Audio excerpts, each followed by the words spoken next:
Welcome back to the county seat. Our topic today is talking about assessing and collecting. Joining us for this conversation, Commissioner John Petroff from Davis County, Kris Poulson, Utah County Assessor, and Mark Altom, who's the Davis County Treasurer. And thank you all, gentlemen, for joining us. All right, Kris, let's just throw this out. We'll start with you because you're in the middle. What is this assessing and collecting fee that sits on everybody's tax bill? The purpose of the assessing and collecting fee is to back up something that happened a long time ago, and that is a basic school levy. When we talk about property tax, we're really talking about funding schools. The basic school levy was set up so that each school could be maintained at a basic level. And to ensure that that tax, which is based on property values, is distributed uniformly across the state, they came up with a second concept, and that was for the basic levy for assessing and collecting.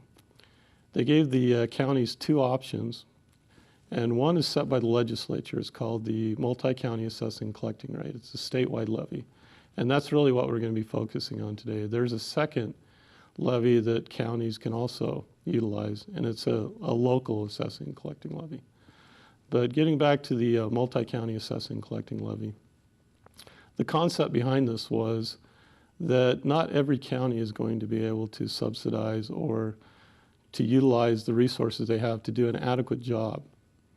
So based on this, just like the basic school levy, they set up a separate levy for the assessment and the collections. And how this really came about was the counties actually came to the legislature and said, we're providing a service here, but most of the money is not being utilized by the county. Most of it's going to school districts. There's a percentage that goes to cities. You've got special water districts, all of these. And only about between 18% down to maybe 11% is actually retained by a county. Yet we're incurring all these expenses. You mean the expenses in the process of actually collecting the tax? So that would involve the assessor's office, that would involve the treasurer's office, and whom else in that process? There can be many, because even the personnel department, my personnel represent a certain percentage of the overall percentage of employees in the county. So even the personnel office in our county gets 10% of this just to... So this tax, this fee actually is to assure that counties are able to go through the assessing and collecting process and recoup their expenses for all these other taxes they're collecting beyond just their own. And so the property valuations become an important part of that. Is that correct? That is correct. And at the same time, we know that there's not enough value in some of these small counties to generate enough tax to subsidize all of these programs. So based on this, that is why the multi-county assessing and collecting rate was established. And there are currently what's called contributing counties and receiving counties. Last year there were 12 receiving counties. This year there are 10. And the distribution of how that value or the property tax, those revenues are distributed, can change from year to year, and they fluctuate greatly. Right now we are in the process of talking how this distribution works and possibilities of changing. One of the main problems is it's distributed differently than any other distribution or any other tax levy, in that it is collected in November of each year. The Treasurer's Office actually will make their final distribution in March, but in 2011, the final distribution of the assessing and collecting levy didn't happen until October. It's hard for commissioners and other entities, councils and others, to actually budget for something and plan on something when it's so volatile. You have San Juan County, who anticipated being a receiving county, and their anticipation was receiving $40,000, almost $50,000. Because of the status of the counties and revenue in November. But by the time they distribute it, things had changed? Is that why that? They actually became classified as a contributing county and ended up paying into the system $11,000. So you're looking at over a $50,000 shift that they were not aware of during the budgeting process. And that's part of the volatility that some of these small counties are seeing. This fund is split though, right? I mean, part of it is the county can assess a levy that they can control themselves in this line item, and then the state has a uniform rate that they charge. So it's really two taxes that show as one. Is that correct? They are two separate taxes because they're controlled by two separate entities. The legislature controls the one, the administrative body at the council controls the other.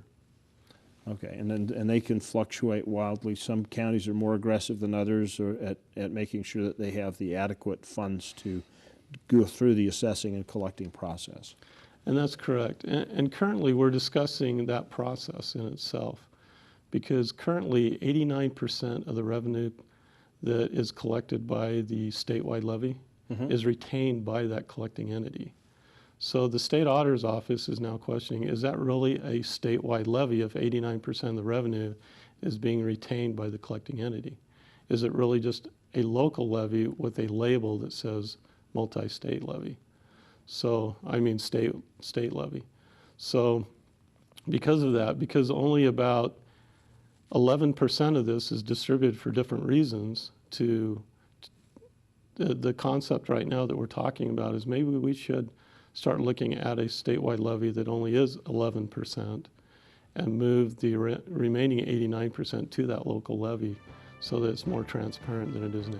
All right, well, let's take a break right now. We'll come back and we'll talk about some of the issues that and things that create problems with the tax in more detail and look towards finding a solution. We'll be right back here on the county seat. We'll be back in just a minute. The State of Utah School and Institutional Trust Lands Administration.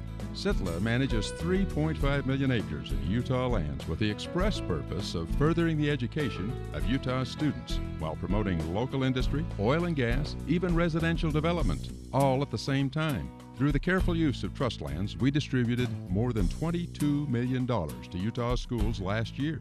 The State of Utah School and Institutional Trust Lands Administration, building the state's permanent school fund. Almost 45% of the oil produced in Utah, 7.8 million barrels, comes from Duchesne County. That oil feeds our state economy, provides job growth, and supports local business. Here in Duchesne County, we're working to make Utah an economic, cultural, and technological leader. Whether you're here for business or pleasure, Duchesne County will welcome you with open arms and invite you to explore all the beauty of the Uinta Mountains. Duchesne County, close enough for business, far enough to get away. It's time you got off the beaten path. It's time you discovered something new. It's time you explored Kane County, Utah. Thousands of miles of trails, shorelines that go on forever, a horizon that compels you forward. Spend some time in Kane County and visit the past, present, and future. Kane County, Utah. It'll be time well spent. What are the words that describe the perfect destination?